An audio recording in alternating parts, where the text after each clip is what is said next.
പിന്നോക്കാവസ്ഥ മാറണമെങ്കിൽ കാസർഗോഡിനെക്കുറിച്ച് ശബ്ദിക്കാനും കാസർഗോഡിന് വേണ്ടി പ്രവർത്തിക്കാനും ഈ മേഖലയിൽ നിന്നൊരു മന്ത്രി വേണം. മനസ്സിലായോ? ആ മന്ത്രി ഇപ്പോൾ 2 MLA കാസർഗോഡുണ്ടായി. ഇതുവരെ കാസർഗോഡ് കോൺഗ്രസിന് MLA ഇപ്പോൾ ഉണ്ടായി. അപ്പോൾ ഒരു മന്ത്രിസ്ഥാനം കാസർഗോഡിന് കൊടുക്കേണ്ടത് ന്യായമാണ്. കാസർഗോഡിന് ന്യായമായിട്ട് മന്ത്രിയെ കൊടുക്കേണ്ടതാണ്. കാരണം കമ്മ്യൂണിസ്റ്റ് പാർട്ടിക്ക് ആധിപത്യമുള്ളൊരു ജില്ലയാണ് ഈ ജില്ല.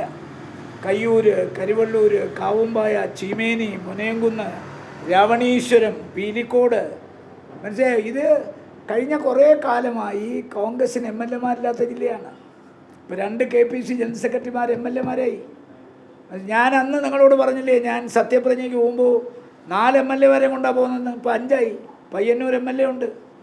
അപ്പോൾ കാസർഗോഡ് മാർക്സിസ്റ്റ് പാർട്ടിക്ക് MLA. കോൺഗ്രസ്സിന് കഴിഞ്ഞ കുറേ വർഷമായിട്ട് ഇതായിരുന്ന അവസ്ഥ. ഞങ്ങൾക്ക് MLA. അപ്പോൾ ഒരു മന്ത്രിസ്ഥാനം ഇവരെല്ലാം കാസർഗോഡിന് കൊടുക്കണം. കാര്യം കേരളത്തിലെ 14 ജില്ലകളിൽ എല്ലാ അർത്ഥത്തിലും ബൈ ഓൾ മീൻസ് കാസർഗോഡ് പിന്നിലാണ്. ആ കാസർഗോഡിൻ്റെ പിന്നോക്കാവസ്ഥ പരിഹരിക്കാൻ ഒരു മന്ത്രിയെ കൊടുക്കേണ്ടത് അത്യാവശ്യമാണ്.